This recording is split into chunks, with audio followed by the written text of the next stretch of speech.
hello' friends welcome back to my YouTube channel আশা কৰোঁ আপোনালোক সকলোৱে ভালে আছে আৰু আজি মই আপোনালোকৰ ওচৰলৈ লৈ আহিছোঁ ঘৰতে কেনেদৰে মেংগো মিল্কশ্বেক বনাব আৰু এই মিল্কশ্বেকটো বনাবলৈ একেবাৰে সহজ হয় আৰু আপোনালোকেও ঘৰত এনেদৰে বনাই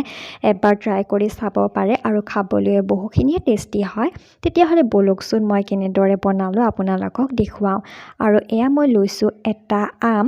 আৰু আমখিনি এনেদৰে মই ভালদৰে কাটি লৈ লৈছোঁ আৰু এতিয়া মই এটা ল'ম মিক্সাৰ গ্ৰাইণ্ডাৰত আৰু মিক্সাৰ গ্ৰাইণ্ডাৰত মই আমখিনি গোটেই দি দিম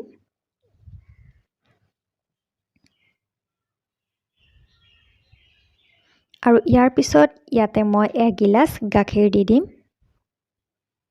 আৰু দিব লাগিব ইয়াত চেনি আৰু চেনি মই দিছোঁ 4 টেবুল স্পুন আৰু আপোনালোকে নিজৰ আন্দাজ মতে চেনিটো দি দিব আৰু এতিয়া মই আটাইখিনি ভালদৰে মিক্স কৰি লৈ ল'ম আৰু চাওক এয়া মোৰ মিক্স কৰা হৈ গ'ল আৰু দেখিবলৈ বহুত ধুনীয়া হৈছে আৰু খাবলৈ বহুখিনিয়ে টেষ্টি হৈছিলে আৰু চাওক এনেকুৱা ধৰণৰ হৈছে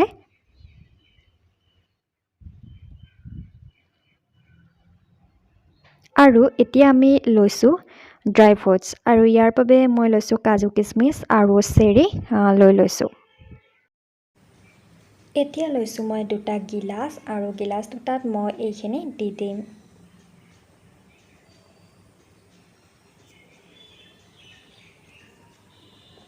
আৰু আমি যিখিনি ড্ৰাই ফ্ৰুটছ লৈছিলোঁ সেই আটাইখিনি মই ইয়াৰ ওপৰত দি দিম অকণমান ডেক'ৰেশ্যন কৰিবৰ বাবে আৰু খাবলৈ বহুখিনিয়ে টেষ্টি হয় আৰু এনেদৰে মই ডেক'ৰেশ্যন কৰিম 2টা গিলাচতে আৰু এয়া আমাৰ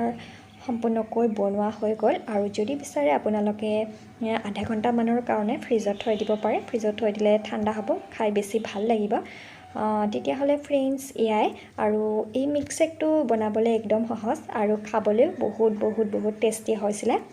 আৰু ভিডিঅ'টো চাই যদি আপোনাৰ ভাল লাগে